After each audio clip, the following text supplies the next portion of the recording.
You've had the introductions to sort of everyone who's here, but just the way that we'll be structuring this today is that we have Ken, Juhi, and Kartik, who are from the sort of, production, direction, creation side of things. And then we have these gentlemen here, not planned, on my left, who are from the finishing stage of it. And the topic itself is very, very broad.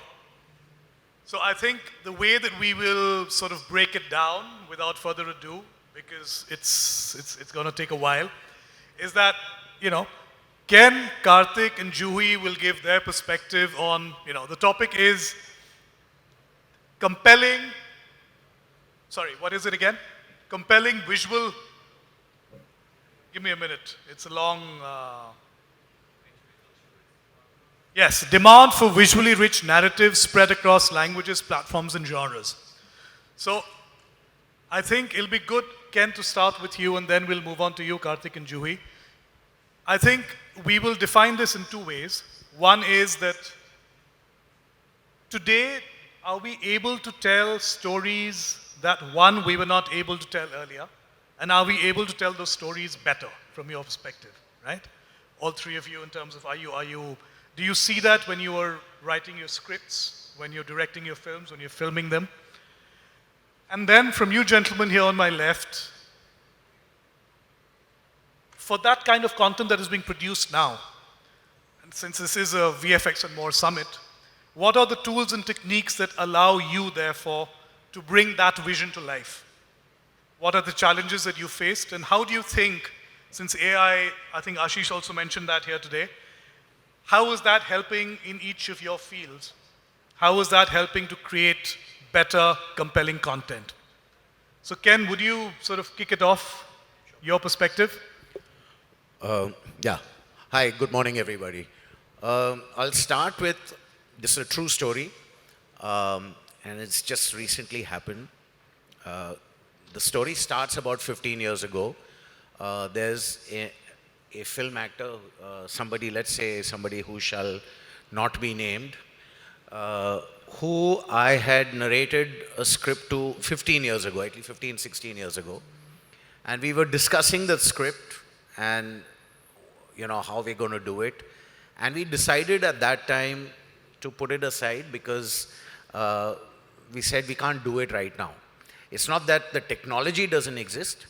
The technology doesn't exist for us. When I say us, I mean here in India. We reopened the conversation last week, and of course, it still doesn't mean it's going to happen, but the conversation has started again, because now we're seeing opportunities and chances for filmmakers in India to do stuff like it never been done before. Stepping back from that, we're in the business of art. And behind that art, there's a lot of craft that's involved. But I constantly believe the art of the craft is to remain unseen. The less you see, the better. And in a way, I think the constant innovation and the attempts in whatever we do is to not show the audience the puppeteer behind the screens, and that we sort of are forgotten and the audience gets, completely immersed in the story we're telling and not how we're telling the story. So I think that's another way in which technology has made it a lot more easier for us to hide behind and not be upfront and see, this is VFX, this is a great shot, or this, look at my lighting. The audience just sees a great story and they have no idea about the work that's happened behind the scenes. So we're a lot more closer to achieving that now, and achieving stuff quicker faster, and with better quality. Though for some reason we always end up, and all you guys will know, the last minute deadline is still there. No matter how good the technology gets, how fast things can be done, we're still scrambling around the night before to deliver. So maybe that is still a solution to be found. How can we finish something 1 week in advance? That will require next level technology. So, thank you, Ken. So interesting that you mentioned the sort of, the art and the craft. I think, from the VFX point of view, it's always been said that the better you are, the more invisible you are, in the sense, that people shouldn't be able to say. Kartik, what's your sense when you're creating or conceptualizing or deciding? Do you feel, therefore, that the canvas has become that much bigger today for you to be able to ideate? Absolutely. Firstly, thank you so much, Anil, Mishal and team. Thanks, Akhauri, for moderating it. Glad to meet the panelists here. As you said, it's great to divide two sides, and because obviously if we had to talk about the technology, then we wouldn't be talking like the way all the experts here and on the panel can. But as you said, I genuinely divide the whole content industry right now in two halves. One is the pre-COVID era and one is the post-COVID era. I mean, a lot of our Indian audiences have been exposed to a lot of international content, and that not speaking about English but in Spanish, and we've been exposed to Squid Games, Money Heist, shows like these. Obviously, the canvas has become bigger then. And as Indian makers, as Indian creators, as Indian directors, producers, we are all now handed down with the task of creating content that can go boundaries, that can go international. And as well said by Ken, content, it all starts with the writing. It all starts with the storytelling. It all starts with how you envisage your character. And then obviously from day one package it in such a way that you get a huge support to take this content cross boundaries. So when we, coming back to our recently released show Tali, when we first met Sushmita, the first discussion that we started with was, we spent close to 2 years writing it. And that's the kind of time it takes for us if you have to tell a story about someone as influential as Gauri Sawant, and talking about a community which is so strong, which has been looked back for, like the transgender community never had even the right to have an Aadhaar card till 2014. So we didn't want to portray it in the wrong way. Secondly, obviously, take it boundaries. So this was a suggestion from Sushmita that came. Why don't we name the show Tali and tell a story that's clap-worthy and people across boundaries can talk about? So obviously, that's the reason the canvas has to get bigger and better, because pre-COVID and post-COVID are the two eras wherein maybe pre-COVID we were sampled to the Indian content much, and right now internationally, even it's all available across a phone, across your OTT platforms. VFX played a very critical part in our show because we had to show Sushmita as Ganesh, who was a 25-year-old boy. So de-aging, we spoke about, was one of the most critical parts. And obviously, she had to look like a transgender. So the canvas keeps getting bigger by every year that's passing by. Challenges keep getting higher. But I genuinely feel that there has to be the perfect mix. When you start writing a story, you have to think about the technology backing it and how we can take it bigger and better. Thank you so much. Thank you, Kartik. So Juhi, when you are tasked with actually filming the vision that a director or a creator has come up with, do you feel that in terms of the visual aspect of things, how has your life become easier? What do you think are the breakthroughs that you've experienced or seen or heard about in the last few years that perhaps weren't there when you started out?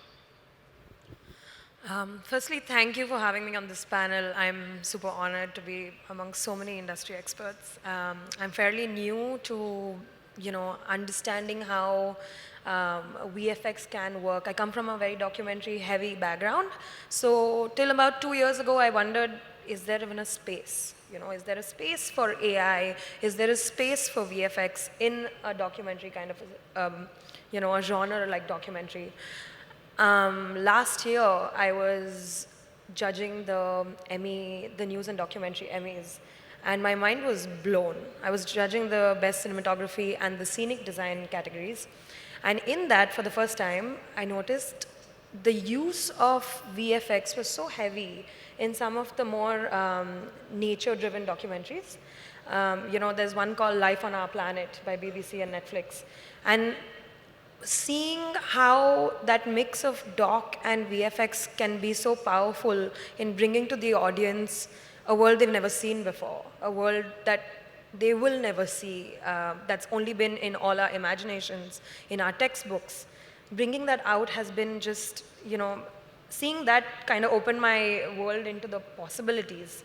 And ever since then, instead of shying away or saying, no, I'm very classic for this, I'm not going to go into this, I've been leaning more and more into it.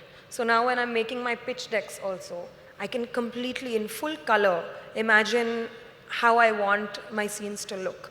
If I want animation in them, I can bring animation into documentary. As a DP, as a director, I can bring this perspective into a character's life that has never been experienced before and can never be experienced.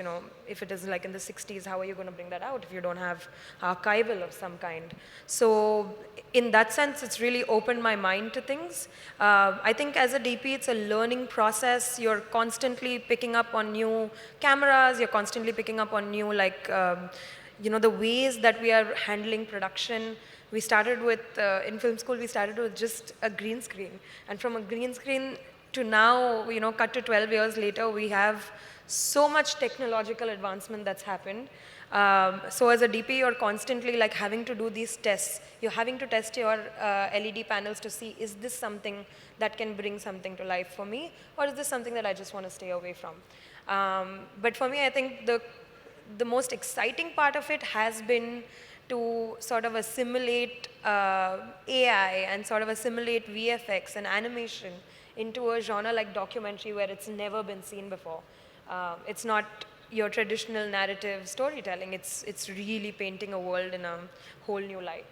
And as much as the question of ethics comes into play when you are bringing in something like animation, you're bringing in something like VFX into the documentary genre, I still think that there is a way to, have authentic storytelling.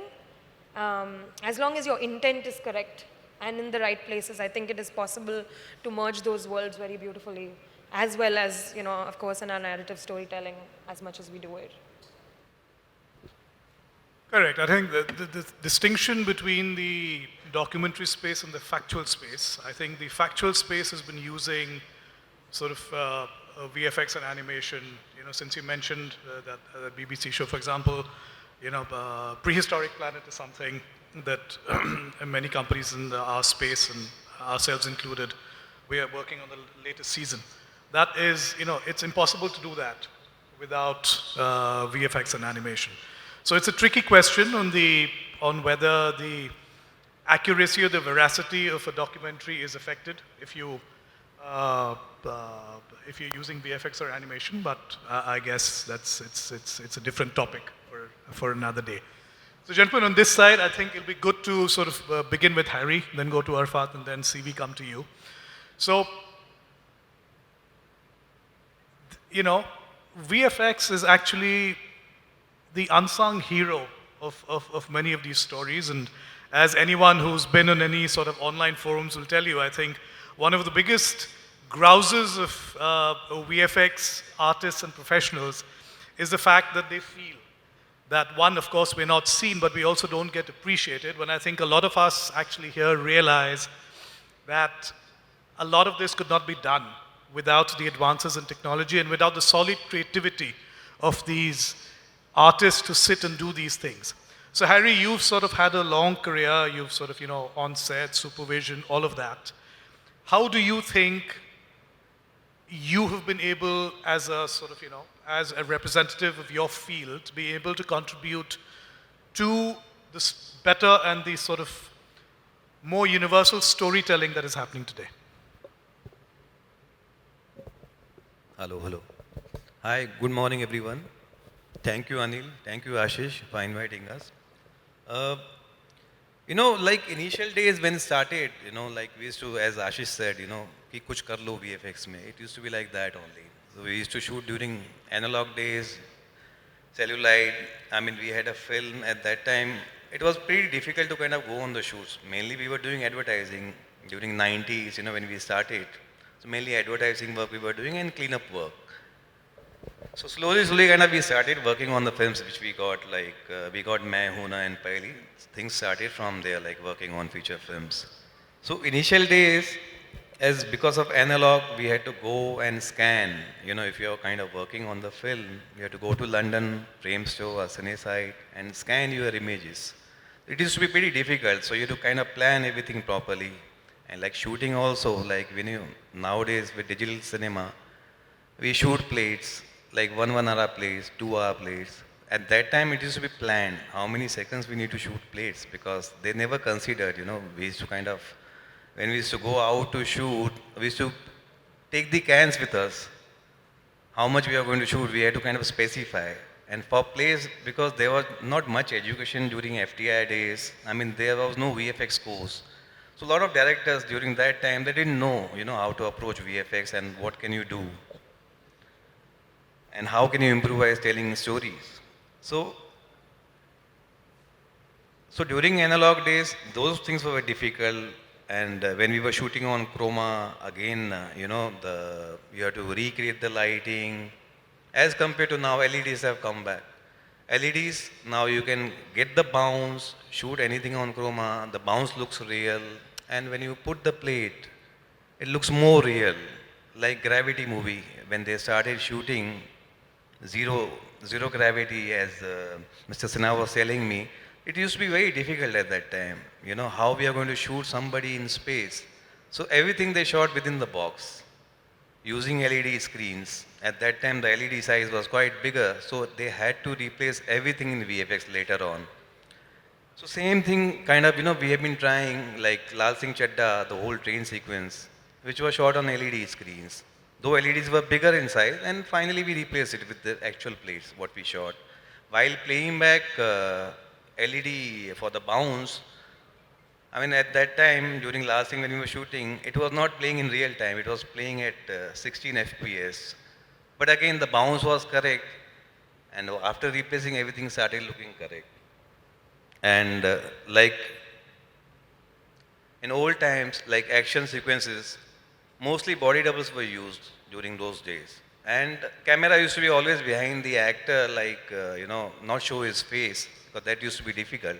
But when the VFX came, it became easier. So you can shoot the action with the actors against chroma, then replace it, and you show them on any height.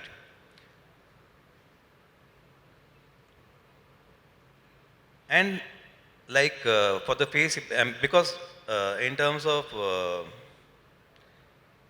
it becomes easier, when you're shooting with main actors, and in India also, like they want to see their actor do everything. That's what it is. Like one of the producer and director was telling me, initially it used to be like, agar actor ko ye nahi aata hai, to kya aata hai? Then why is actor? Why is an actor? That's how everybody looks at it. So because they want their actor to do everything. That's why we did everything like in Zero. We didn't use body double. Mostly I think we used for one shot where we replaced his face. But whole film we shot with SRK where he was like 5 feet 10 inches and we made him 4.5 feet. It's because of the technology. We use mostly motion control for that because we were shooting like 5 plates, 6 plates after every shot, after principal photography. And as now as the Bolt has come, the motion control camera rig, We have been doing face replacement also using bold. So what happens when you shoot anybody using the markers, we track his face, body double's face, and that data goes into motion control. So motion control basically decides, how he's going to move as per his face. If suppose body double's face is moving left, right, up, down, so that information goes into bold, and bold acts that, left, right movement, and you have to be static. So that way, and you do the lighting basically with dimmers, you plan it that way. So it's working that way for the action sequences. But then again for the scenes, it becomes difficult to replace the face. You'll be able to see slide and things, which won't be perfect. But then, yeah, I mean, with the help of VFX, you can create in between areas 3D and kind of make it look seamless. As per the realism and all that, we have seen movies like Life of Pi, Jungle Book. When you are creating animals, that's the benchmark being set. Now, if you are working on any other movies, like where we have to create the animal, we'll have to match at least that.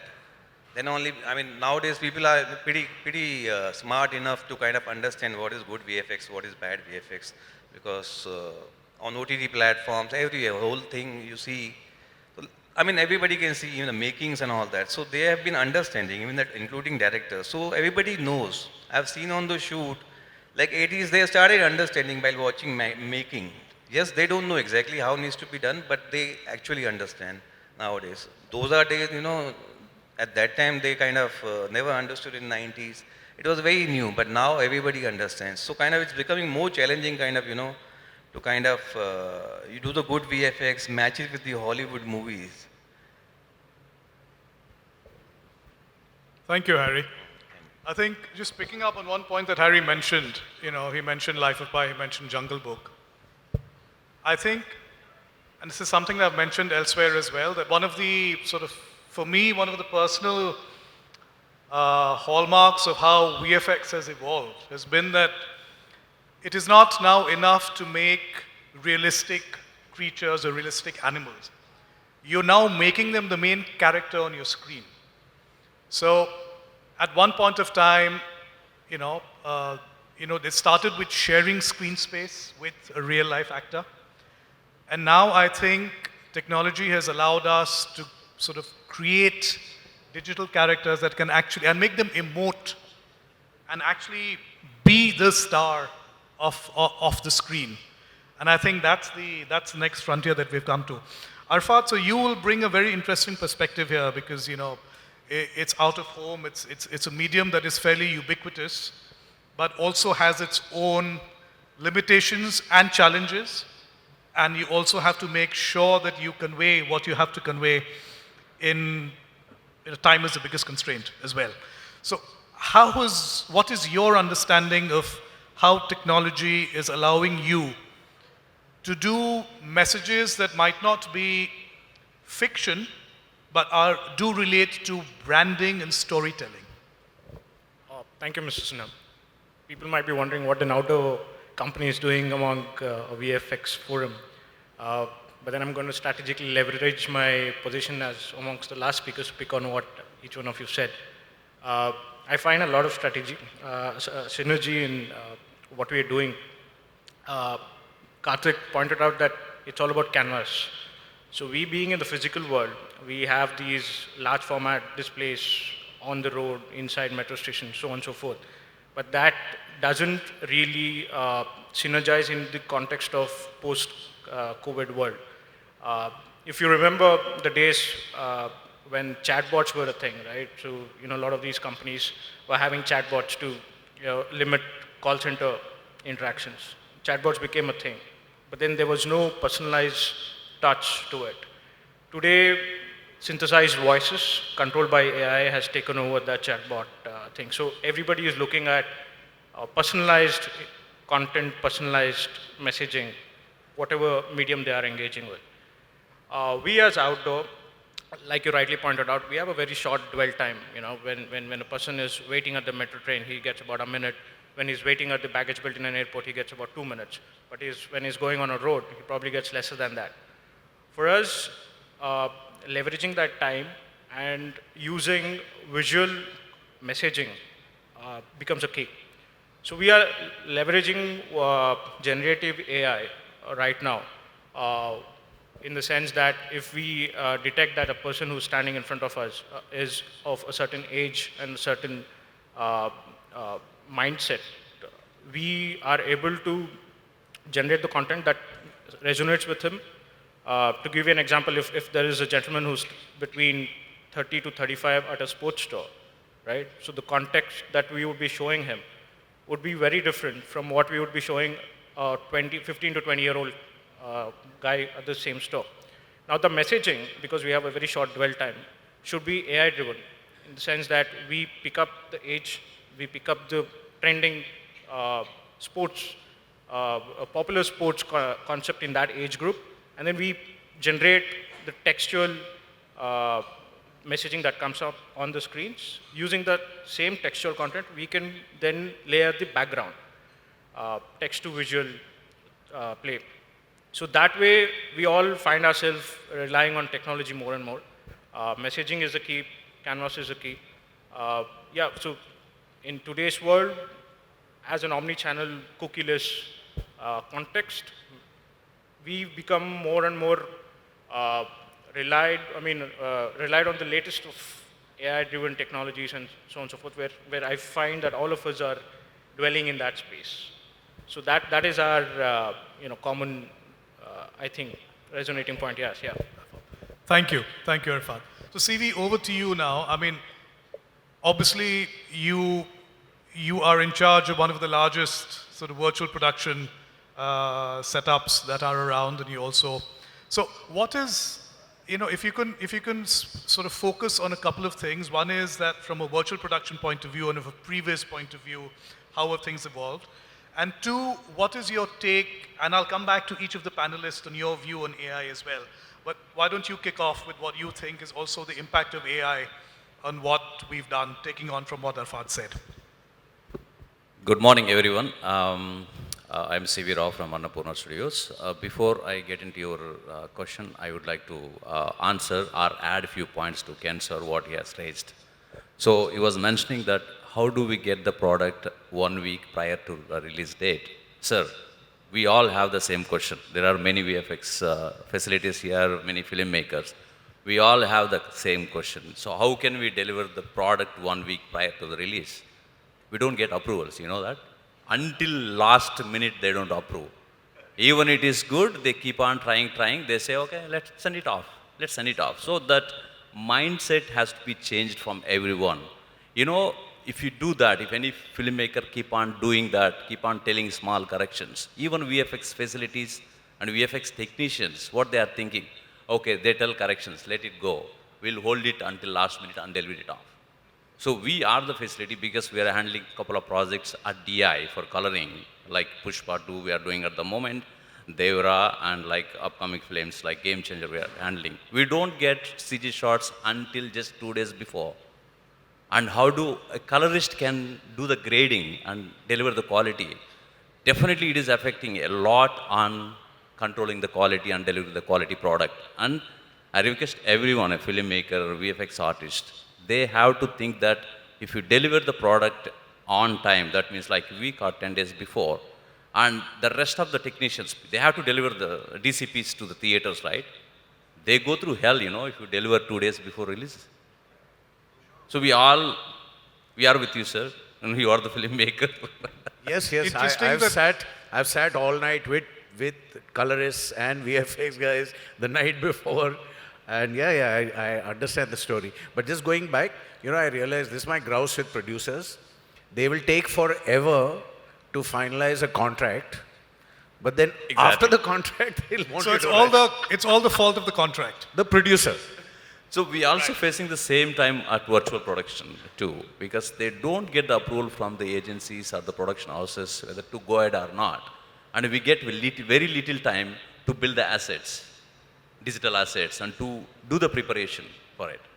So, getting to your... CV, do you realize that everyone at different stages of the value chain has the same complaint? Right. So you kicked off by saying that can we deliver on time? You're at the beginning of the process. These guys are at the end of the process. They're still complaining, and now it's the producer's fault. So if there's any producer out there, it's on you. There's one here. No, no. Here you're as a creator. Absolutely, but So that's the reason I think even the developers, whoever is working on the AI tools and also, I think they have been experiencing these issues, the last minute approvals, last minute deliveries and all those things. That's the reason new tools are coming up. You know, earlier if you want to do a storyboard, how long it used to take? It used to take a lot of time. But if today, it's like one day or a half day. And also to develop digital assets, if you want to develop any digital asset today, you have to go through a Blender or Maya and bring it to Unreal and push it onto Wall or push onto Visual Effects team. But going forward, there are tools, you capture the video of any location and convert into a digital asset. It is going to come up. So it saves a lot of time. And same with like a concept artist, matte paint. It used to take a lot of time. Today with tools like Kubrick and other tools, there are Midjourney. And it's like, 1 hour or 2 hours, only the filmmaker has to come up with the idea. So the idea from the filmmaker is the crucial point. So we like VFX facilities, VFX industry people, we always say imagination is unlimited. That is there today. Not 10 years ago, but today, imagination is unlimited. You can do anything with current tools today. And we are not only in virtual production, Sinha, I just want to clarify that. We are into visual effects also, been handling feature films. We are sitting in southern part of India, Hyderabad. And recently we have come up with virtual production. And it's a new technology and it's a new baby. And we are going through a lot of struggles to convince the filmmakers. Because when new technology comes, everyone comes forward and say that, yeah, this is exciting. But are they coming and doing the work? No. It is taking time, but comparative with last year and this year, we see some green light. The people are coming and started shooting. But it is a great tool for the filmmaker. I can say it's the only tool. The reason I'm telling is a tool.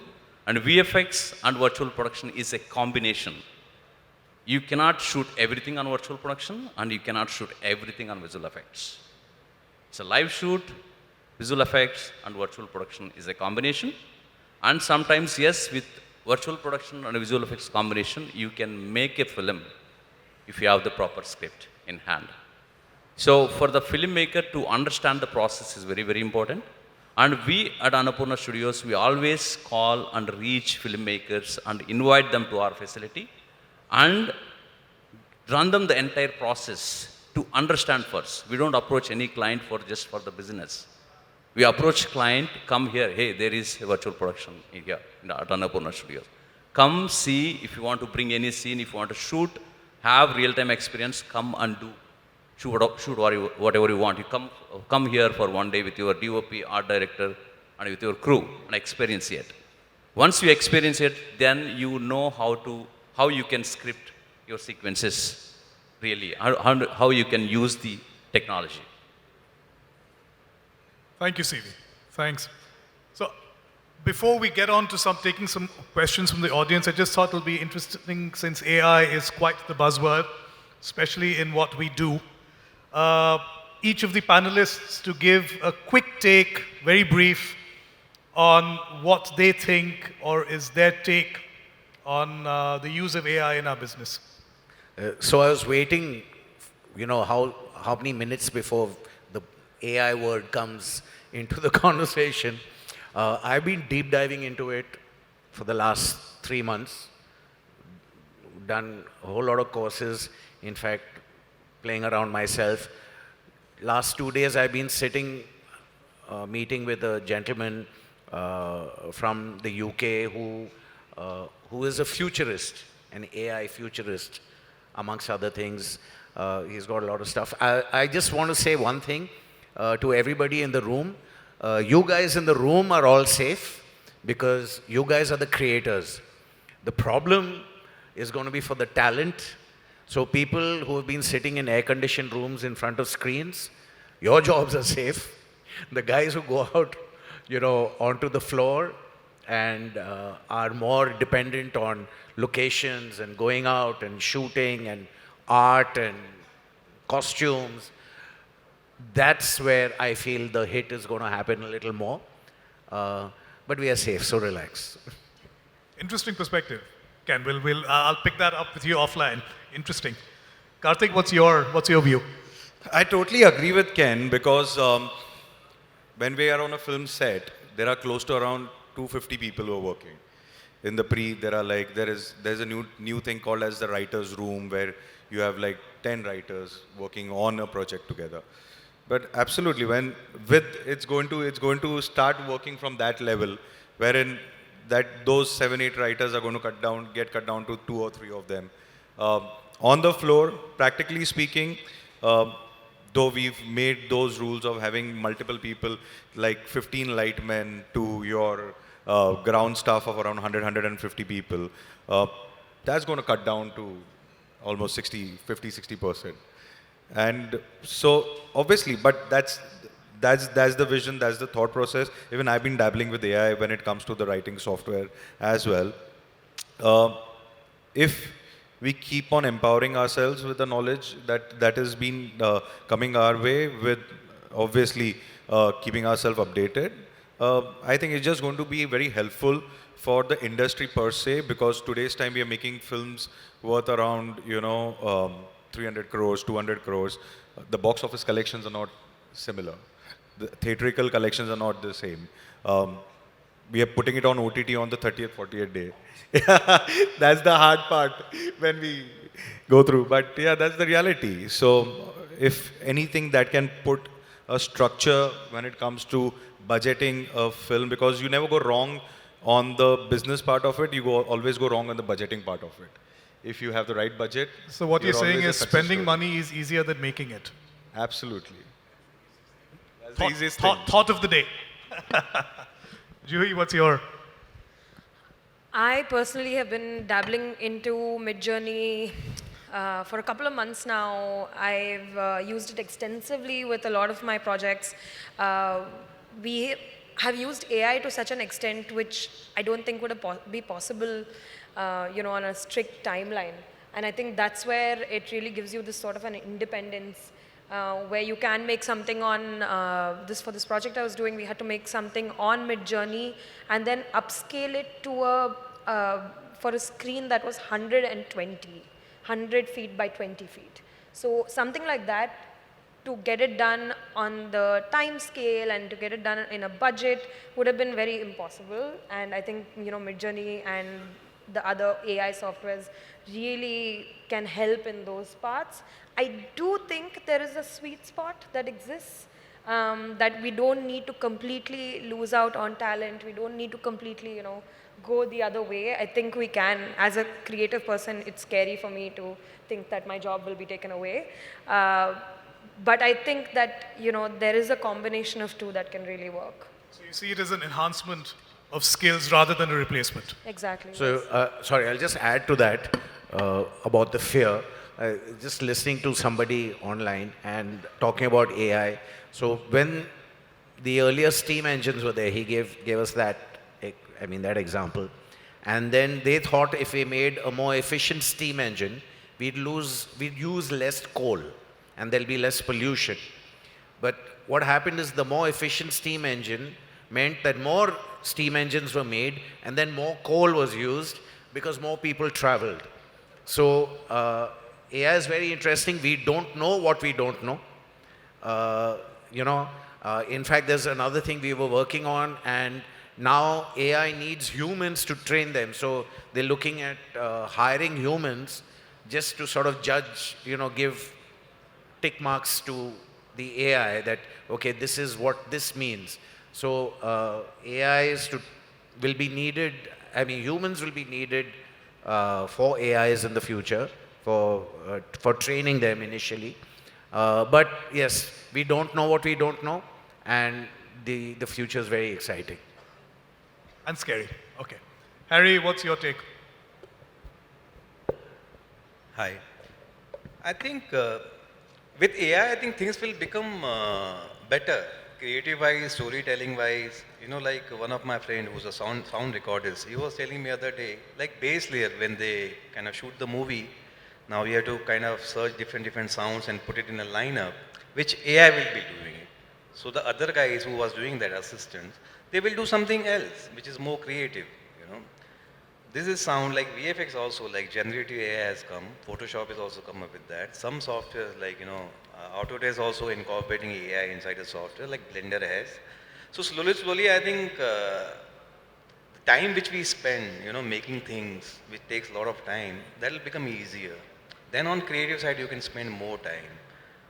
That will happen.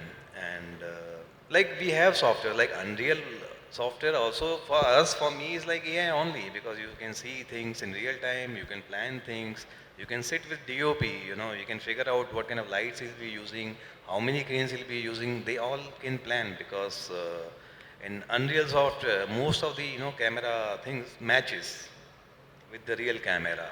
So it becomes easier, that way. So I think it'll stay and it'll become much better to tell the story, because the time which we used to spend a lot kind of putting things together, that will go. The first pass will go. So more creativity and less time on mundane things. Great. Arfath, what about you? Yeah, see, the concept of artificial intelligence is basically turning what a human understanding is into an automated platform. So you still need a lot of people to train AI, like Mr. Ken pointed out. So I read a report that about 85 million jobs will be replaced by AI by 2026, but it also says that 96 million jobs will also be created because of AI.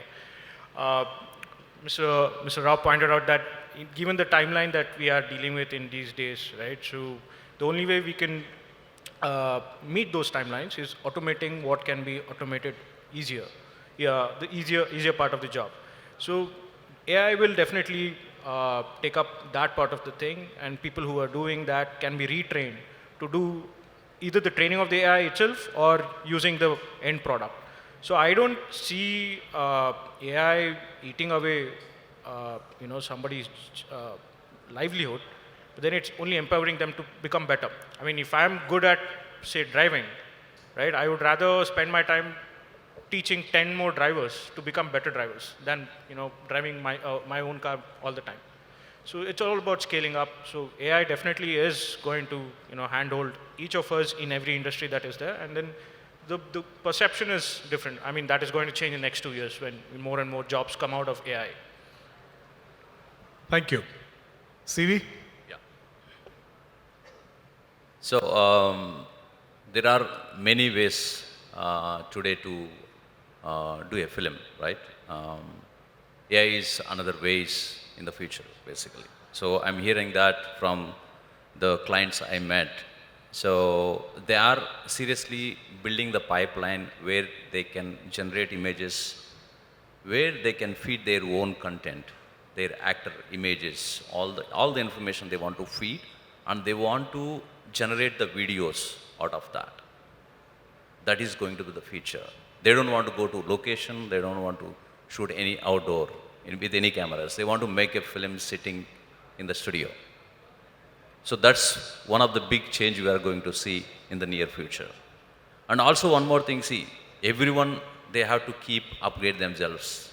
Then only they can stay in the industry, otherwise it's tough. Recently I heard one more thing is, the Kodak is planning to bring the picture negative back. Kodak is planning to bring the picture negatives back for the filmmaking. Dune 2 shot on film, Oppenheimer shot on film, and they are projecting in theaters with the print, IMAX prints. And next year, I think they may encourage many filmmakers to shoot on picture negative. We all thought of the picture negative is dead, but it is coming back. So, but we have to keep upgrade ourselves, right? So AI also is like that. We don't need to even fear about it. We just see that, okay, if AI is there, how do you prompt it? You should know how to prompt, right? You write it. If the filmmaker, either he has to take help from the engineer, or he should learn himself to prompt it and to get the result whatever he wants it. But the new generations, definitely, they are going to do big change in the industry. Thank you, CV. So I think the consensus is that it's an empowering tool that will make things more efficient and free up people to be more creative in their respective zones. Do we have time for questions? Do we? We don't. All right. Too bad, guys. Yeah. But thank you. Thanks to the panel. Yeah. For we are at, we have a booth here just outside of this. If anyone wants to come and meet us, we'll be very happy to show our works, and we will be very happy to interact with you guys. Okay, thank you. So thank you to the panel, Ken, Kartk, Juhi, Harry, Arfath, and CV. Thanks very much. Thank you, Animation Express. Thank you so Anil and much. Co.